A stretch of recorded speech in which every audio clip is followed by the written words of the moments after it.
नमस्कार, तुम्हा सगळ्यांचं स्वागत आहे मुंबई तकमध्ये. गेल्या काही दिवसांपासून एक वाद रंगतोय, तो म्हणजे छावा चित्रपटामध्ये दाखवलेला इतिहास आणि त्याच्यामधली जी दोन पात्र आहेत, गणोजी आणि कान्होजी शिर्के, यांच्यावरनं अनेक वाद आपल्याला रंगताना दिसत आहेत. इतिहासामध्ये डोकावलं जातं आहे, इतिहासाचे अनेक दाखले दिले जात आहेत आणि या सगळ्याची परिणिती आपण आज बघितलं तर इतिहास अभ्यासक इंद्रजित सावंत यांना एक धमकीवाजा एक कॉल आला होता आणि त्याच्यामध्ये अनेक असे अपशब्द वापरले होते, शिवीगाळ करण्यात आली होती आणि दोन समाजांबद्दल सुद्धा वक्तव्य करण्यात आली होती. त्यामुळे साहजिकच प्रश्न निर्माण होतोय की एकीकडे सिनेमातनं हा सगळा इतिहास आहे तो पुढे आणला जातोय, पण खरंच इतिहासातले दाखले त्यात दिले जात आहेत का, आणि दुसरीकडे इतिहास अभ्यासकांना अशा पद्धतीनं शिवीगाळ करणं किंवा त्याच्यामध्ये अनेक दाखले देणं, त्याला एक वेगळ्या पद्धतीनं घेऊन जाणं, दोन समाजांमध्ये तेढ निर्माण होईल अशी वक्तव्य करणं, हे कितपत योग्य आहे. त्यामुळे हे सगळं आपल्याला समजून घ्यायचं आहे.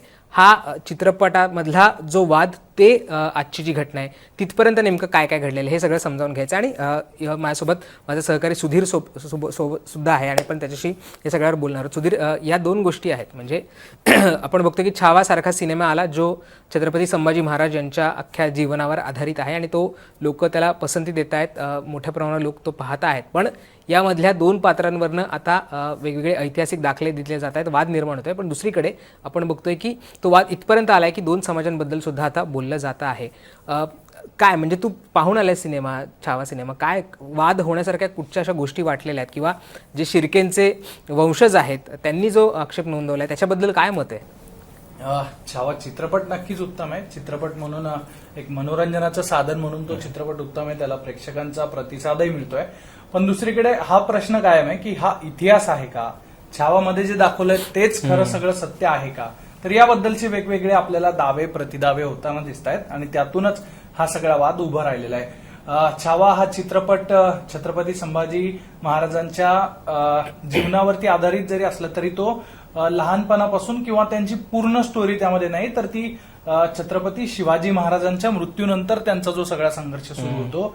मग औरंगजेब या सगळ्या त्यांच्या कर्तृत्वाची दखल घेऊन त्याला महाराष्ट्रात यावं लागतं. त्याला महाराष्ट्रात आल्यानंतर तो अत्यंत डेडिकेटेडली सगळे त्याचे जे बहादूर सैनिक असतील, मोठे मोठे त्याचे सगळे सैन्य असतील, ते लावून तो संभाजी महाराजांना पकडण्यासाठी, संभाजी महाराजांना अडकवण्यासाठी पूर्ण ताकदपणाला लावतो आणि तो सगळा संघर्ष या चित्रपटामध्ये दाखवलेला आहे, तिथपासून ते सगळा तो संभाजी महाराजांच्या मृत्यूपर्यंत. मग या सगळ्या मृत्यू दरम्यान इथं एक क्लायमॅक्स सीन येतो, तो असतो संभाजी महाराजांना पकडण्याचा संगमेश्वरमध्ये. संगमेश्वरमध्ये हा सीन जो इतिहासाचा आपल्याला एक ती घटना म्हणता येईल, त्याबद्दल दावे प्रतिदावे वेगवेगळे असतील, पण ती घटना घडलेली आहे. छत्रपती संभाजी महाराज तिथे पकडल्या गेलेले आहेत. मग ते शिर्केंनी पकडवून दिले का किंवा कुणी ब्राह्मण असलेल्या कुणी छत्रपती शिवाजी महाराजांच्या संभाजी महाराजांच्या कारकुनांनी ते पकडून दिलेत का, याबद्दलचे दावे प्रतिदावे होत आहेत. तर आपण त्या सिनेमात जे पाहिलं तर सिनेमामध्ये असं दिसतंय की शिवाजी महाराजांचे जे मेहुणे होते, संभाजी महाराजांच्या शिर्के ज्यांना आपण म्हणतोय, शिर्केंनीच या सगळ्या संभाजी महाराजांना अडकवण्याच्या सगळ्या कटकारस्थानामध्ये मुकर्रब खान असेल, त्यानंतर त्याचा मुलगा असेल, यांना सगळ्यांना मदत केल्याचं आपल्याला तिथे पाहायला मिळतंय. आणि याचाच संदर्भ देऊन इंद्रजित सावंत यांनीही काही त्या ठिकाणी दावे केले होते की संभाजी महाराजांना ज्या पद्धतीनं शिर्क्यांनी पकडून दिल्याचं दाखवलेलं आहे, तो दावा काही इतिहासाच्या पुराव्यांमध्ये खोटा ठरत असल्याचं ते म्हटले होते. आणि हा सगळा वाद तिथून सगळा सुरू झालेला. वादाची परिणती सांगितली आणि इंद्रजित सावंतांनी जे आधारे सांगितलं होतं इतिहासाच्या आधारे, त्याबद्दल पण बोललो. पण इंटरेस्टिंगली गोष्ट सुरू होते, जसं सुधीरने सांगितलं की तो एक प्रसंग आहे ज्याच्यामध्ये शिर्के बंधू दाखवले जात आहेत, कान्होजी आणि गणोजी शिर्के, आणि त्यांनी मुघलांना किंवा औरंगजेबाला वाट दाखवून दिली आणि त्यानंतर संभाजी महाराजांचे हाल करण्यात आले असं सगळं म्हटलं गेलेलं आहे. या सिनेमामध्ये किंवा शिर्केंचे जे वंशज आहेत त्यांना असं म्हणायचं आहे की तुम्ही आमच्या ज्या वंशजांना किंवा आमच्या पूर्वजांना तुम्ही खलनायक दाखवलेला आहे आणि या इतिहासामध्ये याचे कुठचेही पुरावे सापडत नाहीत असं त्यांचा आक्षेप आहे. आम्ही त्यांची मुलाखत सुद्धा केलेली आहे. दीपक राजे शिर्के जे शिर्केंचे वंशज आहेत त्यांचं असं म्हणणं आहे की या सगळ्या प्रसंगामध्ये कुठेही ऐतिहासिक दाखले नाही आहेत, तिथे कुठेही असं कुठल्याही आपण म्हणतो की ऐतिहासिक दस्तऐवजामध्ये असं कुठेही मेन्शन केलेलं नाही की शिर्केंनी त्यांना वाट दाखवली. आणि त्यांचं असं म्हणणं की आमच्याकडे सुद्धा काही पुरावे आहेत, जर ते आम्ही आणले बाहेर तर कदाचित जातीय तेढ निर्माण होऊ शकतो आणि आम्हाला तसं काही करायचं नाहीये म्हणून आम्ही ते करत नाहीये. उत्तेकर जे या सिनेमाचे लेखक आणि दिग्दर्शक आहेत त्यांनी हा भाग वगळावा. आम्ही त्यांना अनेकदा सांगितलं होतं की चित्रपट रिलीज व्हायच्या आधी तुम्ही आम्हाला दाखवावा आणि त्यानंतर त्यानंतर त्याच्यामध्ये काही बदल असतील ते सुचवले असते आणि मग तो रिलीज करायला हवा होता. पण तुम्ही रिलीज केलेला आहे. आता जरी तो रिलीज झाला असला तरी सुद्धा तो मागे घेऊन त्यातले बदल करून तुम्ही पुन्हा एकदा तो सिनेमा आणावा. आम्हाला सिनेमा दाखवलेल्या इतिहासाबद्दल काही आक्षेप नाही आहे किंवा संभाजी महाराजांचा बद्दल जो सिनेमा आहे तो लोकांपर्यंत पोहोचवला पाहिजे हे याच्याबद्दल ते समर्थन करतायत. पण त्या सीनबद्दल त्यांचा वाद आहे. आता हे सगळं झाल्यानंतर शिर्केंनी त्यांची बाजू मांडल्यानंतर पुण्यामध्ये त्यांनी पत्रकार परिषद घेतल्यानंतर अनेक डिबेट शोज झाले, अनेक ठिकाणी अनेक चॅनल्सवर डिबेट शो झाले. त्याच्यामध्ये इंद्रजित सावंत जे आपण इतिहासक अभ्यासक म्हणून ओळखतो, इतिहासावर त्यांचा गाढा अभ्यास आहे, त्यांनी या सगळ्या वादामध्ये उडी घेतली आणि त्यांनी जी मांडणी केली त्यांचं असं म्हणणं होतं की त्यावेळेस एक फ्रेंच व्यापारी होता आणि त्या फ्रेंच व्यापाऱ्याने त्याची जी त्याला एक डायरी लिहिण्याची जी एक सवय होती त्या डायरीमध्ये कशा पद्धतीनं तो प्रसंग घडला संगमेश्वरमध्ये त्याचं वर्णन केलेलं आहे. त्याच्यामध्ये शिर्केंचा कुठेही उल्लेख नाही आहे. तर जसं मगाशी तो उल्लेख केला जो एक दावा केला जातो किंवा एक मांडणी केली जाते की त्याच्यामध्ये संभाजी महाराजांचे जे काही कारकून होते त्यांनीच या सगळ्यामध्ये मदत केली होती आणि त्याच्यामुळेच संभाजी महाराज पकडले गेले, हा सगळा दावा त्यांच्यामध्ये केला जातो. आणि याच्यामुळे दोन्ही साईडनं डिबेट्स होत आहेत, वाद प्रतिवाद होत आहेत, इतिहासाची उजळणी केली जाते. अर्थात उत्तेकरांनी माफीसुद्धा मागितली आहे. पण काल इंद्रजित सावंत यांना एक धमकीचा फोन आला, धमकी वजा इशाराचा फोन आला आणि त्याच्यामध्ये शिवीगाळ सुद्धा करण्यात आली आणि ते जे इतिहास मांडतात त्याच्यावर आक्षेप नोंदवण्यात आला. त्यामुळे हा सगळा जो वाद आहे तो आता इतिहासाला धरून होतो आहे. आणि एकीकडे सिनेमा जरी आपण म्हटलं की ते त्याचा इतिहासाचा अंतर्भाव असला तरी सुद्धा तो संपूर्ण इतिहास नाही आहे हे सुद्धा आपल्याला इथे पाहावं लागेल. आणि ज्या कादंबरीवरनं तो सिनेमा घेतलेला आहे त्यामुळे ती कादंबरी सुद्धा ऐतिहासिक दस्तावेज नाही आहे, ती कादंबरी आहे. त्याच्यामुळे त्याच्यामध्ये काही प्रसंग हे वेगळ्या पद्धतीनं लिहिलेले असू शकतात, लिबर्टी घेऊन लिहिलेले असू शकतात. त्यामुळे ते कितपत योग्य धरायचं किंवा त्याच्या कितपत आधारे त्याचं पुढे आपण विवेचन करायचं हे सुद्धा महत्त्वाचं आहे. थोडंसं करेक्ट करतो आपण. जो संदर्भ इंद्रजित सावंत देत आहेत तो फ्रान्सिस मार्टिन म्हणून पॉंडिचेरीचा गव्हर्नर होता त्यावेळेला.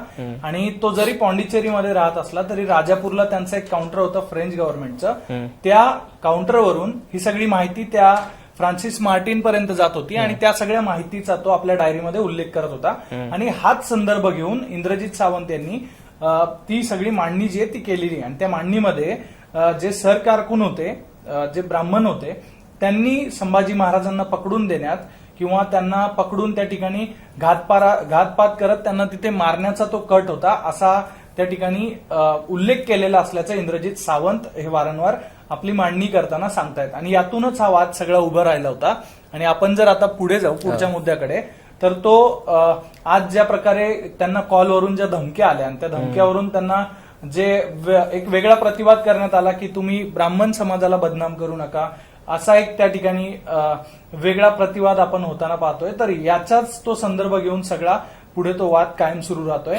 आणि हाच सगळा वाद नेमका काय होता, तो आलेला फोन काय होता ते पण आपण सांगू. बरोबर, तो फोन आला आणि तू त्याच्याबद्दल उल्लेख केलेला आहे. अर्थात ते शब्द काही संविधानिक नाहीये त्यामुळे आपण ते इथे काही वापरू शकत नाहीत. पण त्याचा मथितार्थ असा होता की तुम्ही जे बोलताय त्याच्यामुळे कुठेतरी एका समाजाची भावना दुखावल्या जातात आणि ते तसं नको व्हायला. तुम्ही कुठले इतिहासाचे पुरावे देत आहेत. अर्थात इंद्रजित सावंतांनी इतिहासाचे पुरावे द्यायचा त्यांचा प्रयत्न केलेला आहे किंवा तू जे नाव घेतलं त्या फ्रेंच व्यक्तीचं त्याचे ते दाखले देत आहेत. तर दुसरीकडे वेगळ्या बाजूचे सुद्धा दाखले दिले जात आहेत आणि त्याच्यामध्ये कशा पद्धतीनं त्यावेळेसचा प्रसंग घडलाय हा सांगण्याचा तिथे प्रयत्न होतोय.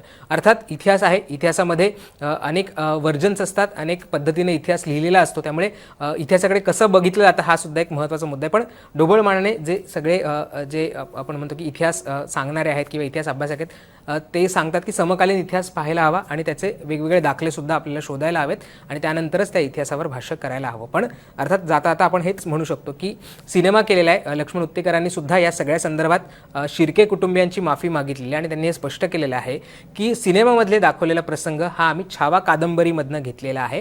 त्याच्यामध्ये जे लिहिलं आहे त्याच्याच पद्धतीनं आम्ही त्याचं चित्रीकरण केलेलं आहे, त्या पद्धतीनं तो सीन दाखवायचा प्रयत्न केलेला आहे. अर्थात आमच्या कोणाच्याही भावना दुखवायचा हेतू नाही आहे आणि त्या दुखावल्या असेल तर त्यांनी माफीसुद्धा मागितलेली, दिलगिरीसुद्धा व्यक्त केलेली. परंतु ह्या सगळ्यामुळे हा काही वाद इथेच थांबत नाहीत.